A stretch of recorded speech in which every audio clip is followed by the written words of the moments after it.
There's a paradox at the heart of human social dynamics. The people who command the most genuine respect are often the ones who seem least concerned with earning it. They don't demand attention, yet conversations quiet when they speak. They don't assert dominance, yet others naturally defer to their perspective.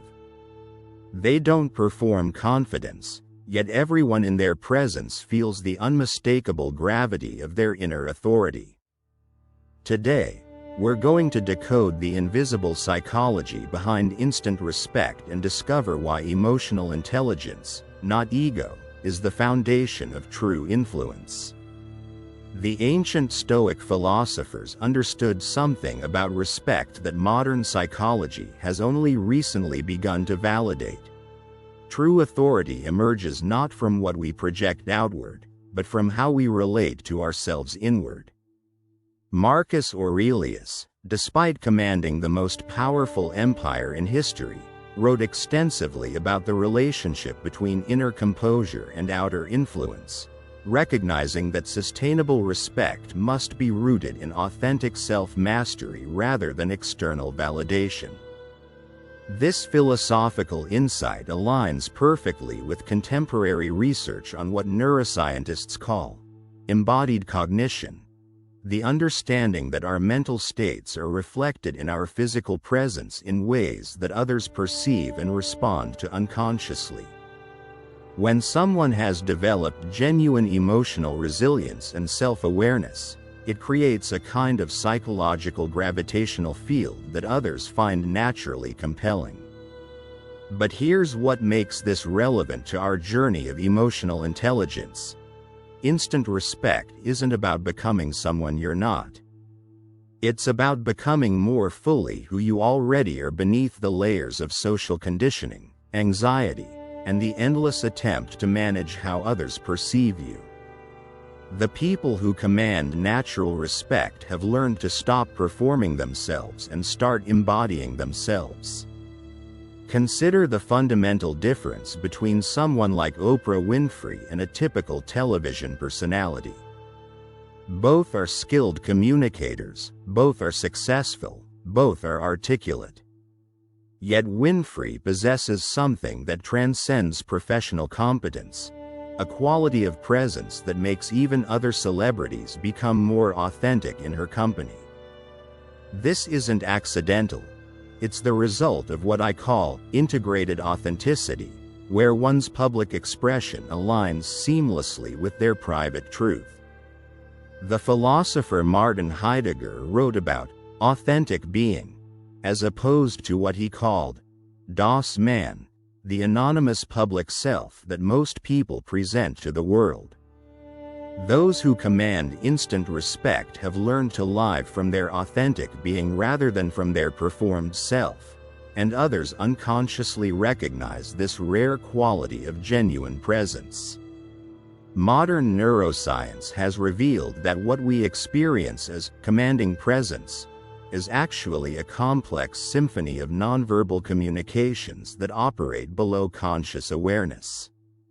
When someone has developed genuine emotional resilience and self-awareness, it creates measurable changes in their nervous system that others detect through what researchers call neuroception, the unconscious assessment of safety and trustworthiness that happens within milliseconds of meeting someone. Dr. Stephen Porges's research on the polyvagal theory demonstrates that our autonomic nervous system constantly scans the environment for cues of safety or threat, and that people who have cultivated inner stability literally broadcast different physiological signals than those who are internally anxious or reactive. Their heart rate variability patterns, their breathing depth, even the micro-expressions in their facial muscles communicate a fundamental groundedness that others find inherently trustworthy. This explains why someone like the Dalai Lama can walk into a room full of world leaders and immediately become the center of gravity, despite holding no political office or economic power. His decades of contemplative practice have created what neuroscientists call trait-level changes in his nervous system, lasting alterations in how his brain processes stress, uncertainty, and social interaction. But you don't need to be a spiritual leader to access these patterns. Consider someone like Victoria, a software architect who transformed her entire professional trajectory not by changing her technical skills, but by changing her relationship to uncertainty and conflict. For years, Victoria had been technically competent but professionally overlooked. She spoke quickly in meetings, frequently interrupted others to prove her expertise, and visibly tensed whenever her ideas were challenged. The shift happened when Victoria began practicing what she called confident not knowing, learning to be comfortable with questions she couldn't immediately answer, with problems that required collaborative thinking, with situations where her expertise wasn't immediately relevant. This wasn't about becoming passive or deferential. It was about developing the inner security to engage with complexity without needing to have all the answers. Within months, her colleagues began seeking her perspective on decisions well outside her technical domain. Her manager started including her in strategic planning sessions. Other departments requested her input on projects she'd never worked on before. Victoria's technical skills hadn't changed, but her presence had transformed from reactive expertise to responsive wisdom. This brings us to one of the most counterintuitive aspects of instant respect. It cannot be pursued directly. The moment you try to command respect, you've already undermined the very foundation that creates it.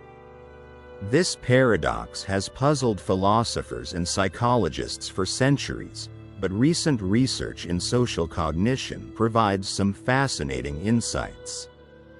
What we call natural authority emerges from what psychologists term intrinsic motivation, action that arises from internal values and authentic interest rather than external rewards or validation. When someone operates from genuine curiosity, from authentic care for outcomes rather than personal recognition, it creates a quality of attention and engagement that others find magnetically compelling. Think about how differently you respond to someone who's clearly trying to impress you versus someone who's genuinely engaged with the subject matter or situation at hand. The former creates a subtle sense of manipulation or performance anxiety. The latter creates an invitation to deeper engagement and collaboration. The third dimension of instant respect involves what I call emotional spaciousness, the capacity to remain centered and responsive even in charged situations. This isn't about emotional suppression or maintaining a facade of calm. It's about developing genuine emotional resilience that allows you to engage fully with whatever arises without being overwhelmed or reactive. Research by Dr. Barbara Fredrickson on positive emotions reveals that people who have cultivated emotional flexibility don't just feel better, they literally think more broadly and creatively under pressure. Their expanded awareness allows them to see possibilities and connections that others miss, making their contributions genuinely valuable rather than merely performative. Consider someone like James, an emergency room physician who became known throughout his hospital not for his medical expertise, though he was highly skilled, but for his uncanny ability to bring calm to chaotic situations. Nurses requested to work his shifts, medical students sought his mentorship, and even seasoned doctors would seek his perspective during particularly challenging cases. James hadn't always possessed this quality. Early in his career, he'd been competent but unremarkable, often feeling overwhelmed by the emotional intensity of emergency medicine. The transformation came through what he described as learning to breathe with chaos rather than against it, developing the capacity to remain emotionally available and intellectually sharp even in the most stressful circumstances. This emotional spaciousness created a ripple effect throughout his entire work environment. When people felt safe and supported in his presence, they performed better, communicated more clearly, and made fewer errors. James's influence wasn't based on hierarchy or expertise alone. It emerged from his capacity to hold space for others' best thinking and performance. What makes this particularly relevant to emotional intelligence is understanding that respect isn't something you earn from others, it's something you create with others. The people who command instant respect understand intuitively that influence is always relational, always co-created through the quality of attention and interaction you bring to each encounter. This relates to what anthropologists call social leadership, the emergence of influence through contribution to collective intelligence rather than individual dominance. In traditional hierarchies, authority flows downward from position and power. In the complex, collaborative environments that characterize modern life, authority flows toward those who enhance the thinking and effectiveness of the entire group. Think about the difference between someone who enters a meeting with a predetermined agenda to showcase their ideas versus someone who enters with genuine curiosity about what the collective wisdom in the room might discover together. The former might gain temporary attention, but the latter creates lasting influence by making everyone else smarter and more effective. This principle applies equally to personal relationships. The people you most respect in your own life are likely those who bring out your best thinking, who listen in ways that help you understand your own thoughts more clearly, who respond to your ideas with both appreciation and thoughtful challenge. They command respect not by being impressive, but by being genuinely interested in supporting your growth and understanding. How do these individuals develop such emotional intelligence and resilience that others naturally gravitate toward their perspective? The answer lies in what philosophers call ego transcendence, not the elimination of personality or preferences, but the capacity to hold your individual perspective lightly enough that you can engage authentically with perspectives that differ from your own. Understanding the psychology of instant respect is valuable, but transformation happens through practice. The following approaches are designed to help you cultivate the inner conditions that naturally give rise to respectful response from others, without trying to manipulate or control how you're perceived. 1. The presence practice. Somatic awareness. The foundation of commanding presence begins with what neuroscientists call interoceptive awareness, the ability to sense your internal physiological state with accuracy and nuance. People who command natural respect have typically developed sophisticated awareness of their own nervous system, allowing them to regulate their internal state regardless of external circumstances. Begin by spending 5 minutes each day simply noticing the sensations in your body without trying to change anything. Pay particular attention to your breathing pattern, the tension in your shoulders and jaw, the feeling of your feet on the ground. This isn't meditation in the traditional sense. It's developing the kind of embodied awareness that allows you to remain grounded and responsive under pressure. As this awareness develops, you'll begin to notice how different situations, people, and even thoughts create distinct physiological responses. This information becomes invaluable for understanding your authentic reactions versus your conditioned responses, allowing you to choose your engagement from a place of genuine centeredness rather than automatic reactivity. 2. The curiosity cultivation method. Genuine respect emerges naturally when others sense that you're more interested in understanding than in being understood, more committed to finding truth than to being right. This requires cultivating what philosophers call intellectual humility, the recognition that your perspective, however informed or experienced, is always partial and provisional. Practice entering conversations and meetings with what Zen Buddhism calls beginner's mind, the willingness to be surprised, to learn something new, to have your assumptions challenged. This doesn't mean being passive or deferential. It means bringing genuine curiosity to different viewpoints and being willing to modify your understanding based on new information. Notice how differently people respond when they sense that you're genuinely interested in their perspective rather than simply waiting for your turn to speak.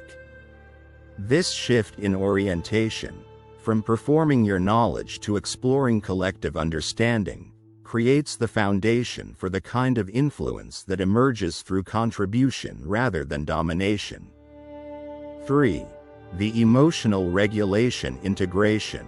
Natural authority requires the ability to remain emotionally available and intellectually sharp even when triggered or challenged. This involves developing what psychologists call emotional granularity, the capacity to distinguish between different emotional states with precision and respond appropriately to each.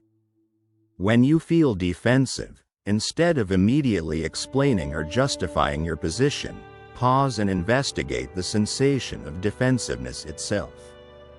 What does it feel like in your body? What story is your mind telling about the situation? What would it look like to respond from curiosity rather than protection? This practice develops the kind of emotional intelligence that allows you to engage with conflict, criticism, and uncertainty without losing your center or becoming reactive. Others unconsciously recognize this capacity for emotional regulation and naturally trust your ability to handle complex situations with wisdom rather than reactivity.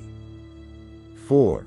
The service orientation shift. Perhaps most importantly, natural respect emerges when your primary orientation shifts from, "How can I get others to respect me?" to, "How can I contribute to the success and well-being of everyone involved?" This isn't about self-sacrifice or people-pleasing. It's about recognizing that your own flourishing is intimately connected to the flourishing of your community. 4.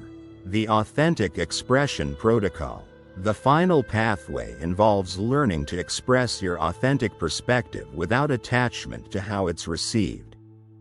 This paradoxical skill, caring deeply about your contribution while remaining unattached to others' responses, creates the conditions for genuine influence to emerge naturally.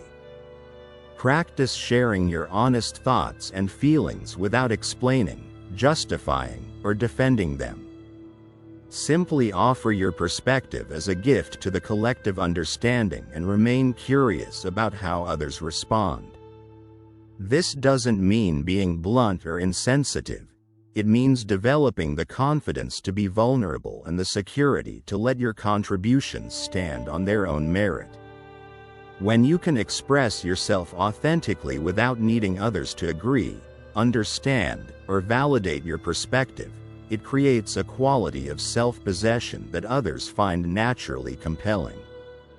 They sense that you're not trying to manipulate their response, which paradoxically makes them more open to being influenced by your genuine insights and perspectives. What we've explored reveals a fundamental truth about human social dynamics. Sustainable respect cannot be manufactured through external techniques or strategies. It emerges naturally when there's alignment between your inner experience and outer expression, when your presence reflects genuine self-knowledge rather than performed confidence. The people who command instant respect have typically done the inner work necessary to know themselves deeply, not just their strengths and accomplishments, but their limitations, blind spots, and areas of continued growth. This self-knowledge creates a quality of humility and authenticity that others find trustworthy and compelling. This doesn't mean broadcasting your insecurities or using vulnerability as a manipulation tactic. It means developing the kind of integrated self-awareness that allows you to be fully present with whatever arises in any situation, without needing to hide, defend, or perform aspects of yourself. Consider how this transforms your entire approach to professional and personal relationships. Instead of strategizing how to make a good impression, you can focus on bringing your best thinking and genuine care to each interaction. Instead of managing others' perceptions, you can concentrate on contributing value and supporting collective success. When you embody these principles, the effects extend far beyond how others perceive you. You begin to experience a fundamental shift in how you relate to conflict, uncertainty, and challenge. Instead of seeing these as threats to your authority or reputation, you can engage with them as opportunities for learning, growth, and deeper connection with others. Your relationships become more satisfying because they're based on authentic connection rather than strategic positioning.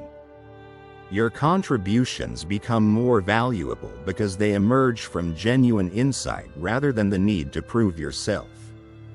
Your influence expands because others sense that engaging with you makes them smarter, more creative, and more capable. This creates what systems theorists call a positive feedback loop. The more you operate from authentic presence and genuine service, the more others respond with respect and trust, which reinforces your capacity for even greater authenticity and service. You begin to embody the kind of leadership that emerges through contribution rather than control. What we've discovered today has profound implications for how we understand power, influence, and human connection in the modern world. Traditional models of authority based on hierarchy, expertise, or charismatic dominance are increasingly ineffective in our complex, collaborative, rapidly changing environment. The future belongs to those who can cultivate the kind of natural authority that emerges through emotional intelligence, authentic presence, and genuine service to collective flourishing. This isn't soft or passive leadership.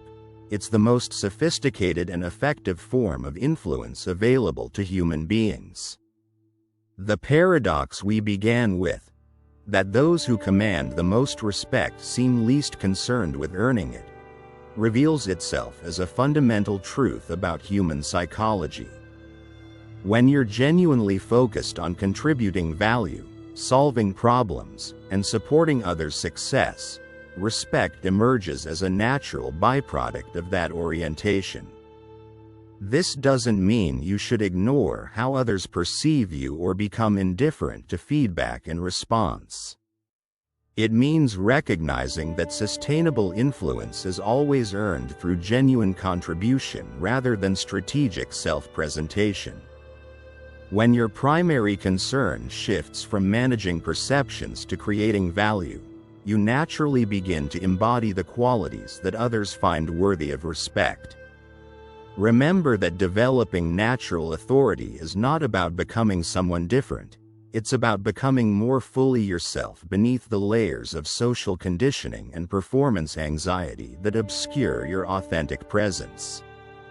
The respect you seek already exists within you. The work is learning to embody and express it with consistency and grace. As you begin to experiment with these principles, notice how your relationships evolve, how your contributions are received, and how your own sense of confidence and centeredness develops. The goal isn't to become impressive to others, but to become so comfortable with yourself that others feel safe being authentic in your presence. If this exploration of the psychology behind instant respect has offered you new insights into the relationship between emotional intelligence and natural authority, Subscribe for more deep dives into the fascinating world of human psychology and authentic influence. The respect you're seeking isn't something you need to earn from others. It's something you already possess, waiting to be discovered and expressed through the genuine development of your own emotional wisdom and presence.